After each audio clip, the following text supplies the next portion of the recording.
Vamos lá. Então, entre esses pontos de vista importantes, eu falei de Costa também, ok? Portanto, tomada de posição inicial para as condições brasileiras e que há alternativas teoricamente válidas, além da adoção do sistema do planejamento, inclusivamente o diagnóstico e sua implantação, que eu ponho o acompanhamento dos canônicos e das modernas ciências administrativas. O destaque foi o quê? Que eu comecei a falar sobre a questão de gênero e acabei chegando em discussões relacionadas ao gênero mesmo, mas relacionadas ao quê? Os impactos entre ciências humanas, ciências sociais, ciências biológicas, ciências exatas. Viu um vendaval, assim, viu um vento. Eu falei, o que eu vou fazer? Como é que eu vou administrar agora? Como é que eu vou desenvolver? Aí eu aprendi muita coisa, rapaz. Xingou um outro mesmo, falou mal do outro. Xingou, mas pelo só modo, só de falar aqui, ó. O senhor que tem experiência em banco, vou falar que eu tenho também, ó. Então são maneiras importantes que ocorre, fatos importantes, você tem que dialogar. Por isso que eu falei, diacronizar. Eu só falo que é dialogar e diacronizar é o campo crônico, né? Eu coloquei diacronizar no verbo. Então papel, a população, ou seja, os vínculos entre a política, o bem-estar, o aspecto do lazer, ok? Então vamos lá. Então, as questões são importantes sobre a educação física e desporto. Não era neutro em nenhum sentido o horizonte reservado para a educação física e desporto pelos diagnósticos. Volto a dizer aqui, eu estou dando um bate-papo relacionado ao esporte, a Revista Brasileira de Ciências do Esporte. Quem depois quiser procurar, os presidentes que estão agora, eu estou só fazendo a questões de ver outras revistas, mas essa aí ficou em destaque. Okay? Ficou em destaque, é uma questão muito grande em relacionamento com os marcos históricos que relacionaram a própria educação física e a história, esse balanço brasileiro de desenvolvimento de pesquisas. Esse balanço do Brasil é originado também por Tubino, por outros autores também. Então, tem o Palafox que fala, né, um homem brasileiro fala suas conclusões de diagnóstico.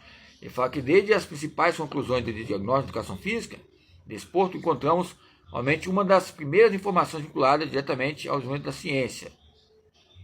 Okay? As escolas superiores de educação física ainda não se adequaram efetivamente às imposições da medicina esportiva. Não realizam pesquisa e não possuem formas rotineiras de intercâmbio. Os itálicos são do original aí, ó. Não posições da medicina esportiva. Querem colocar um jalequinho, querem colocar uma roupinha bonita, mas não querem estudar. Eu sei que tem que ter questões, né? Medicina esportiva, desenvolvimento da aptidão físico. Castellani Filho ali, ó. Ambas relacionam a autocomplementavam-se essas questões de espécie. Aí o que ocorre? Fica aqui essa questão. Então, se eu não quero medicina esportiva, eu vou para a área do da óleo ali. Da óleo, Jorge Marco, outros autores. Ok? O aprendizado motor, educação motora, aí entra essas questões. Mas se eu estudar sobre motriz, eu vou estudar sobre medicina esportiva. Não há um isolamento.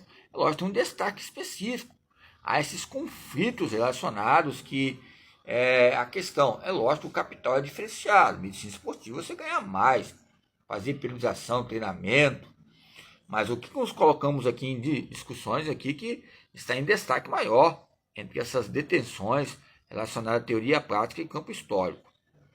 É lógico que há uma inclusão entre o Estado e saúde e a capacidade mental, da definição técnica de um sentido psicossomático, né, de Costa. Mas é a questão importante. Quando nós falamos sobre o treinamento e os movimentos, nós vamos aprender com nós mesmos os nossos movimentos condenados ou não condenados, a sermos professores ou não. E se nós somos professores, somos condenados ao nosso próprio movimento, que é errado, nós vamos ter entendimento, não como um leigo. Você não vai bater na pessoa, no aluno, que fala que você fez um movimento errado. Você vai explicar a ele. Por isso, veja bem, por isso que eu sou professor, para te explicar que você pode chegar lá. O movimento é aperfeiçoado É um movimento condenado? Pode, porque quando errar, vai ser o que? Mais cobrado. Então é lógico, quando você erra, sendo professor, vai ficar mais flexível e vai liberar o quê? Um clima mais autoavaliativo.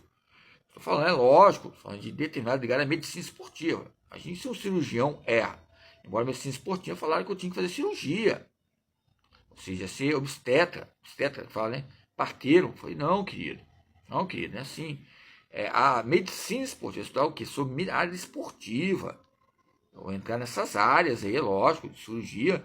Eu vou ser um auxiliar, eu vou estar cultivando os campos técnicos, mas o que ocorre? Mas se eu estudo o aprendizado motor e também busco ligado à própria motricidade humana, eu vou ter essa compreensão ligada à própria educação física e saúde. Ok? Vamos lá.